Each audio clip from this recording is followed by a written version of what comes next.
اعوذ باللہ من الشیطان الرجیم بسم اللہ الرحمن الرحیم الف لام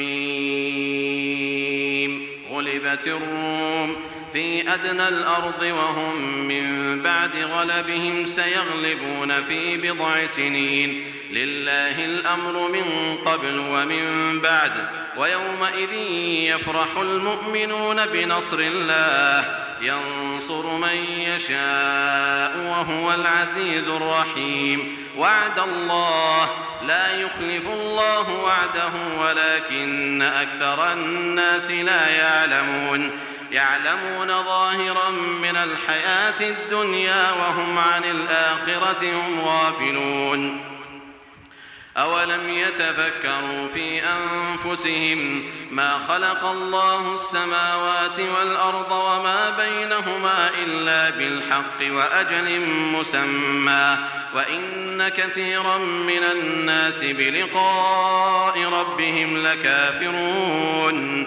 أولم يسيروا في الأرض فينظروا كيف كان عاقبة الذين من قبلهم كانوا أشد منهم قوة وأثاروا الأرض وعمروها أكثر مما عمروها وجاءتهم رسل بالبينات فما كان الله ليظلمهم ولكن كانوا أنفسهم يظلمون ثم كان عاقبة الذين أساءوا السوء أن كذبوا بآيات الله وكانوا بها يستهزئون صدق اللہ العظیم. الحمد للہ رب العالمین والصلاة والسلام على سید المرسلین وعلى آلہ واصحابہ اجمعین، اما بعد. سورۃ الروم کا یہ پہلا رکوع ہے جس کی بھی آپ کے سامنے تلاوت کی گئی. اس رکوع کی جملہ 10 آیتوں میں اللہ تعالیٰ نے دو حقیقتوں کا اظہار فرمایا، جس میں ایک وہ تاریخی واقعہ جو روم کی ناکامی سے کامیابی تک کے سفر پر مشتمل ہے. اس کا اشارہ اللہ تعالیٰ نے کیا تقریباً شروع کی 7 آیتوں میں، اور پھر دھیرے دھیرے وہاں سے موضوع تبدیل ہوتا چلا گیا ایک عجیب مناسبت کے ساتھ، جس کی وضاحت انشاءاللہ کچھ دیر بعد آئے گی. اور موضوع منتقل ہو گیا آخرت کی حقیقت اور یہ دنیا کا فانی ہونا، بے ثباتی اس دنیا کی، اور اس دنیا کی خوشنمائی دل فریبی وقتی ہے. اس حقیقت کو بیان کرتے ہوئے انسان کی تخلیق کا مقصد کیا ہے کہ وہ آخرت کی کامیابی کے لیے جدوجہد کرے، اخروی کامیابی کے لیے اپنی زندگی لگا دے.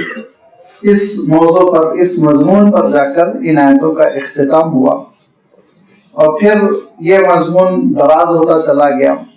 اور آگے دیکھیں گے آپ کہ اللہ تعالیٰ نے بڑی اپنی نشانیوں کا، اپنی قدرت کی کاریگری کا، اپنی آیات کا تذکرہ کرتے ہوئے انسان کو دعائی دی کہ وہ خالق کو بھی پہچانے، اپنے آپ کو بھی پہچانے، اور پھر اللہ تعالیٰ کے حقوق ادا کرنے والا بن جائے. اور یہ باتیں اس وقت کہی جا رہی ہیں مکہ مکرمہ میں، جبکہ حضور اکرم صلی اللہ علیہ وسلم کی نبوت کا 5واں 6واں سال چل رہا ہے. مسلمان بظاہر کمزور ہیں، مغلوب ہیں، ان کی مخالفتیں وہ بہت زور پکڑ چکی ہیں. صورتحال یہ ہے کہ اب دھیرے دھیرے مسلمان ہجرت کر رہے ہیں، کچھ لوگ حبشہ کی جانب ہجرت کر کے جا چکے ہیں. حالات بتا رہے ہیں کہ مکہ مکرمہ میں مسلمان نہیں پنپ سکیں گے، کیونکہ روز بروز مخالفت جڑ پکڑتی جا رہی ہے، زور پکڑتی جا رہی ہے۔ ان حالات میں جو کہ عجیب و غریب حالات ہیں کہ اللہ کے رسول صلی اللہ علیہ وسلم نے قرآن پاک کو پیش کرنا شروع کیا، اللہ کے کلام کی جانب دعوت دی، توحید کی دعوت دی، شرک کی نفی فرمائی، اور حضور اکرم صلی اللہ علیہ وسلم نے اہل مکہ کو یہ سبق یاد دلایا کہ یہ مکہ کیسے آباد ہوا تھا، بیت اللہ کے ارد گرد یہ جو بستی بسی، اس کے پیچھے محرک کیا تھا، سبب کیا تھا، وہ حضرت ابراہیم علیہ السلام کا والہانہ جذبہ، حضرت اسماعیل علیہ السلام کی قربانی، یہ سب کچھ محض اللہ کی خوشنودی کے لیے، اور تم اللہ کو چھوڑ کر بیسیوں خداؤں کے چکر میں پڑے ہوئے ہو، یہ بات مشرکین مکہ سے ہضم نہیں ہو رہی ہے، اور انہوں نے محض آرائی شروع کر دی، اور مخالفت کا ایک طوفان ہے جو اٹھتا جا رہا ہے۔ اور جو ایسے صحابہ تھے جن کا خاندانی بیک گراؤنڈ مکہ مکرمہ میں مضبوط نہیں تھا، جن کا قبیلہ زوراور نہیں تھا، ان پر تو ظلم کے پہاڑ توڑے جا رہے ہیں۔ حضرت بلال ہے، حضرت یاسر ہے، حضرت عمار ہے، حضرت سہیب ہے، اور حضرت سلمہ، حضرت خبیب ہے۔ یہ وہ صحابہ ہیں جو بہت پریشان ہیں، بڑی ان پہ مصیبتیں آ رہی ہیں، لیکن دھیرے دھیرے ان کی ہمتیں اتنی بڑھ گئی کہ اب ان صحابہ پہ بھی ہاتھ اٹھانے کی کوشش کرنے لگے جو قریش کے معزز لوگ تھے۔ اب وہ حضرت ابوبکر کو بھی ستانے پہ تلے ہوئے ہیں، اب تو حضور اکرم صلی اللہ علیہ وسلم کے جان کے در پہ ہو رہے ہیں۔ ان حالات میں مکہ مکرمہ میں ایک اطلاع پہنچی، اور اس اطلاع کے بعد ایک ریئیکشن ہوا، اس کا تذکرہ اللہ تعالیٰ نے ان شروع کی آیتوں میں فرمایا، جس کی ابھی وضاحت آپ کی خدمت میں آئے گی۔ تو یہ حضور اکرم صلی اللہ علیہ وسلم پر سورت نازل ہوئی ہجرت سے تقریباً 6 سال پہلے، اور یہ اس وقت نازل ہوئی جبکہ حضور اکرم صلی اللہ علیہ وسلم کی دعوت دوسرے مرحلے میں داخل ہو چکی ہے، جبکہ زبانی مخالفتیں وہ ایذا رسانی کے مرحلے کو پہنچ چکی ہیں۔ شروع میں تو انہوں نے زبانی طور پر مخالفتیں کی، بعد میں انہوں نے پھر مارنا پیٹنا شروع کیا، تیسرے مرحلے میں تو بڑی فیصلہ کن جنگ ہوئی، مارم پیٹی، ظلم، زیادتی، یہاں تک کہ پھر اللہ کے رسول صلی اللہ علیہ وسلم کو حکم ہوا ہجرت کا، خود آپ صلی اللہ علیہ وسلم مکہ مکرمہ چھوڑ کر مدینہ منورہ روانہ ہو گئے۔ تو یہ دوسرے مرحلے کی آیتیں ہیں، اور آغاز ہوا حروف تہجی سے، جو سورۃ البقرہ کا آغاز ہوا بعینہ وہی انداز میں، الف لام میم۔ اور اس کے بارے میں عرض کر چکا ہوں کہ اگرچہ کہ اس کا صحیح اور حقیقی علم اللہ کی ذات تک محدود ہے، لیکن صحابہ نے بھی کاوشیں کی سمجھنے کے لیے، علماء مفسرین نے بھی کوششیں کی ان الفاظ کو، ان حروف کو سمجھنے کے لیے۔ ان کا نام آپ جانتے ہیں، حروف مقطعات ہے۔ مقطعات عربی میں کہتے ہیں کاٹ کاٹ کے علیحدہ علیحدہ تلفظ کرنا اور ادا کرنے میں ایک لفظ کے طور پر اس کو ادا نہ کرنا، بلکہ ہر حروف کو ادا کرنا۔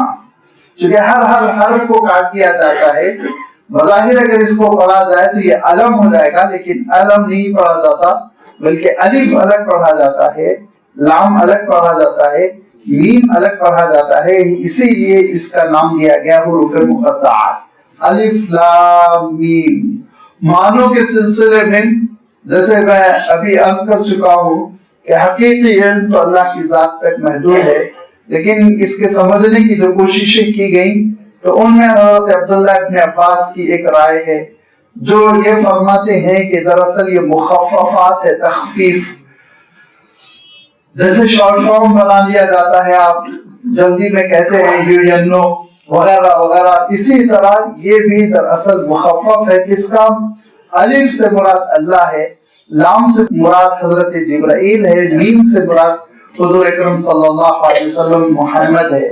چنانچہ الف لام میم کی تشریح کرتے ہوئے کہتے ہیں انا اللہ بجبریل الی محمد صلی اللہ علیہ وسلم، یہ کلام ہے میرا اللہ کی جانب سے بذریعہ جبریل میرے آخری نبی حضرت محمد مصطفیٰ صلی اللہ علیہ وسلم تک. یہ ہے حضرت عبداللہ ابن عباس رضی اللہ تعالیٰ عنہ کی تشریح. لیکن دوسرے اور علماء مفسرین نے اس کی ایک اور تشریح بھی کی اور یہ کہا کہ دراصل اللہ تعالیٰ نے حروف تہجی اختیار کر کے استعمال کر کے یہ اشارہ دیا کہ دیکھو یہ وہی الف لام میم ہے جس سے تم اپنا کلام بناتے ہو, اپنا شعر بناتے ہو, اپنے خطبے بناتے ہو, اپنا نثر, پروز, پوئٹری, اور یہی وہ حروف تہجی ہے جس سے ہم نے اپنا کلام بنایا. الفابیٹس سیم ہے, مٹیریل ایک ہے, لیکن کلام میں زمین آسمان کا فرق ہے. تمہارا کلام کتنا کمزور ہوتا ہے, اس میں غلطیاں ہوتی ہیں, اس میں نقص رہ جاتا ہے. ہمارا کلام کتنا اعلیٰ ہے, کتنا عمدہ ہے, بامانہ ہے, کسی قسم کی کوئی کمی نہیں اور معجزہ بنا ہوا ہے. تو ذرا سوچو, ایک ہی مٹیریل سے دو چیزیں بنی تو سمجھ لو یہ کلام اللہ کی جانب سے ہے. اللہ تعالیٰ نے اس کو نازل فرمایا. ایک رائے یہ بھی ہے, ایک رائے یہ بھی ہے کہ یہ قرآنی نام ہے دراصل سورت کا.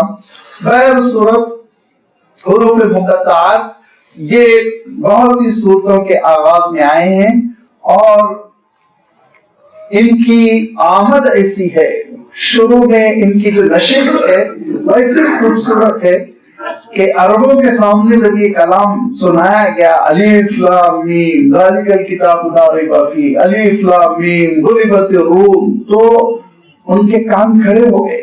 انہوں نے کہا ہمارے کسی شاعر نے زندگی میں ایسی بات نہیں کہی, ہمارے کسی خطیب نے زندگی میں ایسی گفتگو نہیں کی, اور ہمارے کسی کاہن نے اپنا کلام اس طرح شروع نہیں کیا. یہ آغاز کلام ہی عجیب و غریب ہے. تو چونک پڑے, متنبہ ہو گئے. پھر اللہ تعالیٰ نے اپنی بات ارشاد فرمائی. لہذا آغاز کلام میں, آغاز سورت میں ان حروف کو رکھ کر اللہ تعالیٰ نے لوگوں کو متنبہ کر دیا کہ دیکھو ایک نئے دور کا آغاز ہے, ایک نئے کلام کا آغاز ہے, اس پر کان دھرو, غور کرو, فکر کرو. اس کے بعد اللہ تعالیٰ ارشاد فرماتا ہے الف لام میم غلبت الروم فی ادنی الارض وهم من بعد غلبهم سیغلبون. رومی مغلوب ہو گئے, شکست کھا گئے, ان کے پیر اکھڑ گئے. فی ادنی الارض زمین کے قریبی حصے میں, وهم من بعد غلبهم سیغلبون وہ عنقریب اس شکست کے بعد کامیاب ہو جائیں گے, غالب آ جائیں گے. فی بضع سنین چند ہی سالوں میں. للہ الامر من قبل و من بعد, اور اللہ کی حکومت ہے, اس سے پہلے بھی تھی, اس کے بعد بھی باقی رہے گی. یہ پورا واقعہ یہ ہے کہ حضور اکرم صلی اللہ علیہ وسلم کے زمانے میں, جیسے کہ میں نے عرض کیا کہ حضور اکرم صلی اللہ علیہ وسلم کی مکہ مکرمہ میں مخالفت ہو رہی ہے اور صحابہ کو پریشان کیا جا رہا ہے. اسی زمانے میں ایک حادثہ ہوا, اور وہ حادثہ سمجھنے کے لیے تھوڑا سا تاریخی بیک گراؤنڈ بھی سمجھ لیجئے کہ اس زمانے میں دو بڑی حکومتیں تھیں, رومن امپائر, پرشین امپائر. اور یہ دونوں حکومتوں میں بڑی آپس میں ٹکر چلتی رہتی تھی اور ایک دوسرے پر غالب آ جانے کے لیے بڑی جدوجہد ہوتی رہتی تھی. اسی اثنا رومن امپائر جو دراصل مسیحی حکومت کا نام تھی, یعنی ان کا سرکاری مذہب عیسائی تھا, وہ سب کرسچن تھے, لیکن عجیب و غریب اتفاق یہ ہوا کہ آپس میں ان عیسائیوں نے بڑی لڑائیاں کی اور حضور اکرم صلی اللہ علیہ وسلم نے ارشاد فرمایا نا 72 فرقوں میں بٹ گئے تھے, اور یہ فرمایا تھا تم تو 73 فرقوں میں بٹو گے. تو ان کا عالم یہ تھا کہ الگ الگ فرقے ایک دوسرے پہ چڑھائی کر رہے تھے. اس کو خانہ جنگی کہتے ہیں, اندرون میں جنگ. لہذا یعقوبیہ, نستوریہ, کیا کیا نام تھے ان کے فرقوں کے, وہ سب آپس میں ایک دوسرے سے لڑ رہے تھے, جھگڑ رہے تھے. اس خانہ جنگی کا فائدہ اٹھاتے ہوئے ایران نے دھیرے دھیرے روم پر حملہ کرنا شروع کیا اور آگے بڑھتے چلے گئے. چنانچہ 615 عیسوی میں ان کو بہت بڑی کامیابی ملی وہ کامیابی یہ تھی کہ وہ بیت المقدس تک پہنچ گئے، جس کو ہم عام طور پر بیت المقدس کہتے ہیں، اور موجودہ نام جس کا عربوں نے قدس رکھا ہے یا یروشلم کہا جاتا ہے۔ اس شہر کو عیسائی بہت مقدس مانتے تھے، اور اس کو مقدس ماننے کی وجہ یہ کہ حضرت عیسیٰ علیہ السلام کی تعلیمات وہاں سے ابھری تھی، بی بی مریم نے وہی تربیت پائی تھی، لہذا بہت سی تاریخی وابستگی تھی عیسائیوں کی، اسی لیے اس شہر کو وہ بھی مقدس مانتے تھے، یہودی بھی مقدس مانتے تھے، اور اب بھی یہودی مقدس مانتے ہیں، عیسائی مقدس مانتے ہیں، اور مسلمان بھی اس کو مقدس مانتے ہیں، کیونکہ اللہ تعالیٰ نے خود اس کے سلسلے میں ارشاد فرمایا المسجد الاقصی الذی بارکنا حولہ، یہ وہ شہر ہے جس میں مسجد اقصی ہے جو قبلہ اول تھی اور جس کے اطراف و اکناف اللہ تعالیٰ نے برکت دے رکھی ہے۔ اور یہی نہیں بلکہ الارض المقدس ارشاد فرمایا اللہ تعالیٰ نے، مقدس سرزمین ہے، وہ نبیوں کی سرزمین ہے۔ حضرت ابراہیم علیہ السلام کی نبوت وہیں پر کامیاب ہوئی، ترویج پائی، حضرت اسحاق علیہ السلام نہیں پیدا ہوئے، حضرت یعقوب نہیں پیدا ہوئے، اور مدفون بھی ہے سارے کے سارے، اور بڑے بڑے انبیاء علیہ الصلوۃ والتسلیم نے اس علاقے میں اپنی دعوتی سرگرمیوں کو انجام دیا۔ حضور اکرم صلی اللہ علیہ وسلم کی معراج کی پہلی منزل وہی تھی، لہذا اس کی بڑی اہمیت تھی۔ جب ایرانی پہنچ گئے بیت المقدس تک تو پھر مشرکین مکہ اچھل گئے، اور انہوں نے کیا کہا، انہوں نے کہنا شروع کیا کہ جیسے رومی پٹ رہے ہیں ایسے ہی تم بھی پٹ جاؤ گے۔ کیوں؟ کہا جیسے رومی حضرت عیسیٰ علیہ السلام کو نبی مانتے ہیں اور اپنے آپ کو کتاب والے کہتے ہیں، اہل کتاب ہے، ایسے ہی تم بھی ایک کو نبی مانتے ہو اور تم بھی ایک کتاب پر ایمان رکھتے ہو، تو جیسے رومی پٹ رہے ہیں اور ان کا قصہ ختم ہو رہا ہے ویسے ہی تم بھی پٹ جاؤ گے، تمہارا قصہ ختم ہو جائے گا۔ اور انہوں نے کہا کہ جیسے دو خداؤں کی پوجا کرنے والے، کیونکہ زردشت جو ایرانی اصل مذہب تھا جس کو مجوسی کہتے ہیں، آج بھی آپ پارسی کے نام سے سنا ہوگا کہ ان کے دو خدا ہوتے ہیں، ایک یزدان اور ایک اہرمن۔ یہ ایک خیر کا خدا ہوتا ہے، ایک شر کا خدا ہوتا ہے۔ شر کے خدا کا جو سیمبل ہے، اس کی جو ایگزسٹ باڈی ہے نظر آنے والی، وہ آگ ہے شر کے خدا کی۔ تو خیر کا خدا تو وہ بھولا بھالا ہے، معصوم ہے، نیکیوں کا خدا ہے، وہ تھوڑی آپ کو پریشان کرے گا۔ شر کا خدا بدماش ہے، وہ آگ کی شکل میں ہے، وہ آپ کو پریشان کر سکتا، تو بدماش کو خوش رکھو، اس کی پوجا کرو، اسی لیے وہ آگ کی پوجا کرتے ہیں۔ خیر کے خدا کو انہوں نے بھولا رکھا تھا۔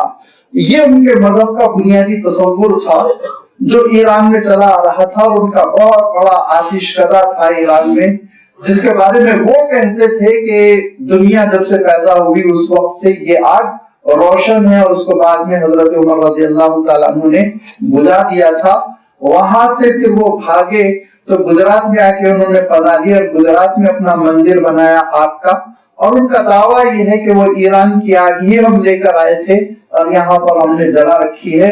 واللہ عالم کتنی حقیقت ہے، اتنے لمبے سفر میں 20 سال تک آیا، انہوں نے آگ کی حفاظت بھی کی یا ہندوستان میں آ کر نئی آگ جلائی، یہ ایک دوسری تاریخی تحقیق ہے جو آپ کا ہوم ورک ہے، میری اس کی ذمہ داری نہیں ہے۔ میں یہ عرض کر رہا تھا کہ چونکہ وہ شرک کرتے تھے اور متعدد خداؤں پر ایمان رکھتے تھے، اسی لیے مشرکین مکہ یہ کہتے تھے کہ ہم ایرانیوں سے قریب ہیں، ہم ایرانیوں سے قریب ہیں، اور مسلمانوں کو کہتے تھے تم رومیوں سے قریب ہو۔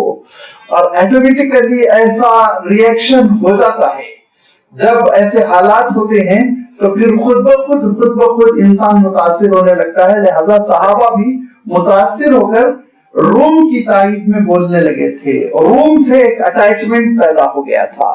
روم کی جو سلطنت تھی وہ موجودہ دور کا جو جارڈن ہے اور موجودہ دور کا جو لبنان ہے، فلسطین ہے، اسرائیل ہے، یہ سارے علاقوں پر روم کی حکومت تھی، اور یہ مدینہ منورہ کے نارتھ تک، تبوک کے مقام تک ان کی حکومت پھیلی ہوئی تھی، بہت لمبی چوڑی حکومت تھی۔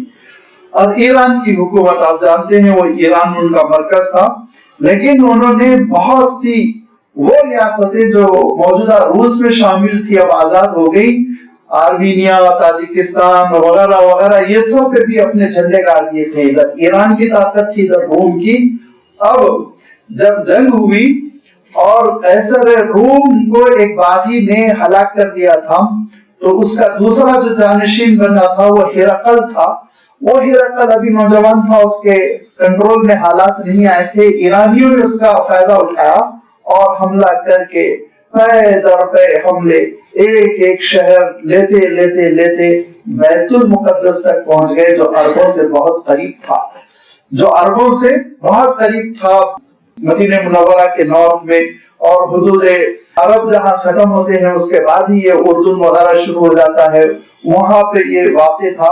لہذا اللہ تعالیٰ ارشاد فرماتا ہے غلبت الروم، روم پٹ گئے، مغلوب ہو گئے، کمزور پڑ گئے، فی ادنی الارض، تمہاری زمین کے قریب سے. ادنی الارض کی بہت سی تشریحات کی گئی، لیکن بات یہی سمجھ میں آتی ہے سرزمین مکہ کے قریب پہنچ گئے، آخری حد تک پہنچ گئے اور سرحد تک پہنچ گئے.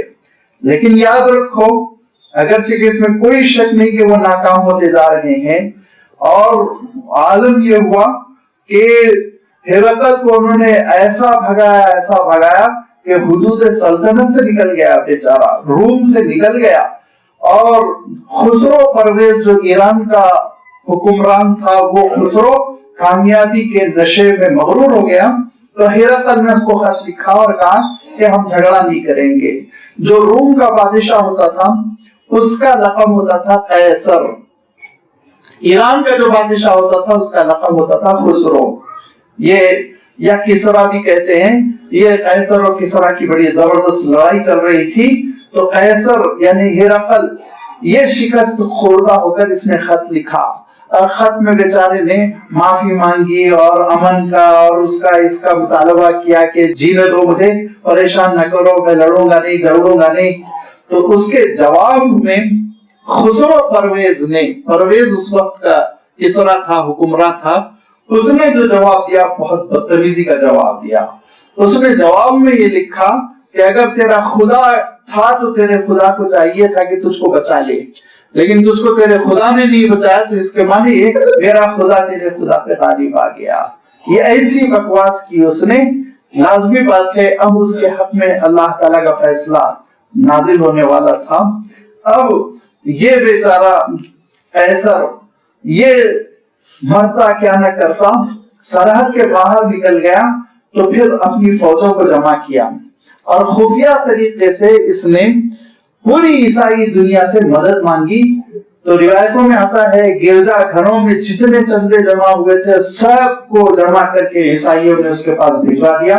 اور اس نے پھر باہر جیسے ہمارے یہاں آندھرا پردیش میں ہو گیا تھا نا، جنگلوں جنگل نیکسلائٹس تیار ہو گئے تھے، بالکل ایسے ہی اس نے ایک فوج تیار کر لی اور ایران کی پشت سے حملہ کیا، بیک سے حملہ کیا.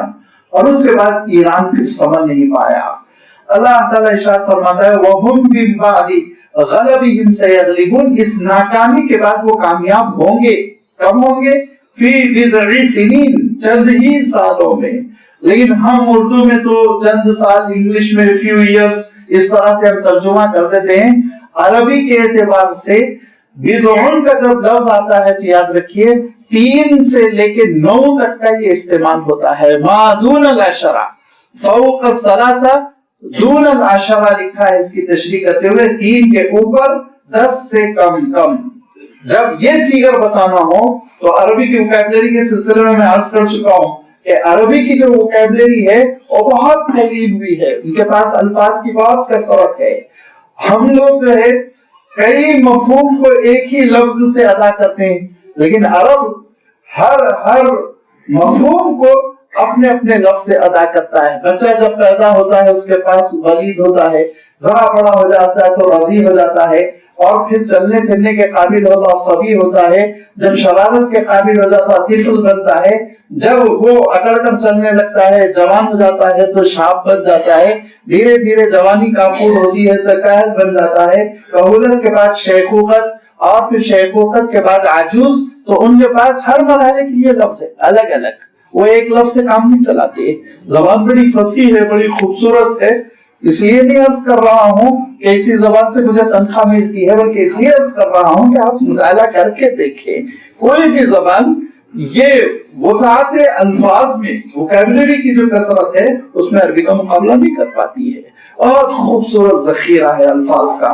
لہذا بضعون کا جو لفظ ہے وہ چند کے معنی 20 25 10 15 نہیں، چند کے معنی محدود 3 سے لے کر 10 کے اندر جب کبھی فیگر بولنا ہوگا تو بضعون کا لفظ عرب استعمال کرے گا۔ اللہ تعالیٰ ارشاد فرماتا ہے فی بضع سنین، 10 سالوں کے اندر ہی انشاءاللہ یہ لوگ غالب آ جائیں گے، رومی غالب آ جائیں گے، ایران ناکام ہو جائیں گے۔ عجیب و غریب آیت ہے، اس آیت میں اللہ تعالیٰ نے لفظ ایران کہیں استعمال نہیں کیا، دیکھیے، کیونکہ ان کو شرک پہ فخر تھا، اسی لیے اللہ تعالیٰ نے ان کا تذکرہ ہی نہیں کیا، نام بھی نہیں لیا۔ نام لیا تو صرف روم کا لیا جو مظلوم تھے، پٹے ہوئے تھے۔ آپ یقین جانیے جس وقت بیت المقدس پر حملہ ہوا تو کتنے لوگ ایران نے قتل کیا، آپ کو معلوم ہونا چاہیے 90,000 مرد، 90,000 مردوں کو بیت المقدس میں قتل کیا تھا ایران نے، بھولے بھالے عوام کو، سیدھے سادے عوام کو، یہ ان کا ظلم تھا۔ اور رومی بڑے مظلوم بنے ہوئے تھے، پیٹ رہے تھے، اور بیچاروں کی کوئی مدد کرنے والا نہیں تھا۔ لہذا اللہ تعالیٰ ارشاد فرماتا ہے یہ رومی جو پیٹ چکے ہیں، مغلوب ہو چکے ہیں، دبائے جا چکے ہیں، یہ کامیاب ہو جائیں گے، اور یہ جو ہے فاتح بن جائیں گے چند ہی سالوں میں، 10 سالوں کے اندر یہ کامیاب ہو جائیں گے۔ تو ہنسی اڑانی شروع کر دی مکے کے لوگوں نے، مکے کے مخالفین نے مذاق کرنا شروع کر دیا، اور یہ کہا کہ یہ بیچارے جن کو کھانے کے لیے نہیں مل رہا ہے، یہ بیچارے جن کو سر چھپانے کے لیے جگہ نہیں مل رہی ہے، یہ اپنے نبی کو چھپائے ہوئے ہیں دار ارقم میں، اب یہ کہنے لگے کہ رومی جو ہے 10 سال کے اندر وہ کامیاب ہو جائیں گے، غالب ہو جائیں گے، لہذا یہ بیچاروں کو جو ہے اندھے کو اندھیرے میں دور کی سوجی، اس طرح سے طنز کرنے لگے۔ اب ریئیکشن ہوا مسلمانوں میں، اور مسلمان جذباتی ہو گئے اس معاملے میں، اور آپ اندازہ لگائیے کتنے مسلمان جذباتی ہوئے کہ حضرت ابوبکر صدیق رضی اللہ تعالیٰ عنہ جو اپنی سنجیدگی میں، اپنی رضامت میں، اپنے وقار میں بہت ممتاز تھے، وہ گزر رہے تھے، اور ابی ابن خلف اور امیہ ابن خلف دونوں بھائیوں نے حضرت ابوبکر کو عار دیا اور کہا کیا کہا تمہارے نبی نے؟ تمہارے نبی نے کہا رومی کامیاب ہو جائیں گے، ابھی تو تم بھی مال کھا رہے ہو، پٹ رہے ہو، رومی بھی مال کھا رہے ہیں، پٹ رہے ہیں، دونوں کا تذکرہ ختم ہو جائے گا، باقی نہیں رہو گے۔ اور واقعہ یہ ہے کہ ایران آگے ہی بڑھتا چلا جا رہا ہے، بیت المقدس کے بعد وہ اور آگے، فلسطین کو کنٹرول کرنے کے بعد، اردن کو کنٹرول کرنے کے بعد، ساری سرحدوں کو اس نے صاف کر دیا تھا، رومیوں کے قصے ہی ختم کر دیا تھا، آگے بڑھتا چلا گیا تھا۔ یہ اس کی کامیابی کا سلسلہ کب تک جاری رہا؟ 615 سے جو شروع ہوا تو 622 تک، 60 سال کامیابی کے نشے میں مغرور ایران آگے بڑھتا جا رہا ہے۔ اور جیسے روم پٹ رہا ہے، مسلمانوں کا بھی عالم یہ ہوا کہ دیکھتے دیکھتے 5 سال بیت گئے، اور بہت ظلم کے پہاڑ انہوں نے توڑے، تو حضور اکرم صلی اللہ علیہ وسلم نے بھی ہجرت کر لی، مکہ مکرمہ سے روانہ ہو گئے، مدینہ منورہ تشریف لے آئے۔ حالات بالکل ایسے نہیں ہیں کہ نہ رومی کامیاب ہو سکیں گے نہ مسلمان کامیاب ہو سکیں گے، تاریخی طور پر اور جو ظاہری اعتبار سے انسان دیکھتا ہے، ظاہری طور پر بالکل یہ دونوں کی کامیابی کا دور دور سے امکان نہیں۔ اور آیت اتر گئی، اللہ تعالیٰ نے ارشاد فرمایا فی بضع سنین، 10 سال کے اندر یہ پڑھنا بھاری ہونے والا ہے، حالات بدلنے والے ہیں۔ حضرت ابوبکر صدیق رضی اللہ تعالیٰ عنہ کو جب ابی ابن خلف اور امیہ نے طنز کیا اور کہا ابھی تو پٹ رہے ہو، اور یہ پٹتے ہوئے بھی باتیں بڑی بڑی کر رہے ہو، دیکھنا کیا ہوگا، تو حضرت ابوبکر نے کہا کہ اللہ کے کلام پر میں ایسا ایمان رکھتا ہوں کہ جس دن رومی کامیاب ہوں گے اس دن میں تم کو 10 اونٹ دوں گا۔ تو اس نے کہا سوال ہی نہیں پیدا ہوتا، تم پٹتے رہو گے، اور اگر رومی کامیاب ہو گئے تو میں تم کو 10 اونٹ دوں گا، اور رومی ناکام ہو گئے تو حضرت ابوبکر 10 اونٹ دیں گے 3 سال کے اندر۔ یہ طے ہو گیا۔ حضرت ابوبکر نے ایک طرح سے شرط لگا دی کہ اگر رومی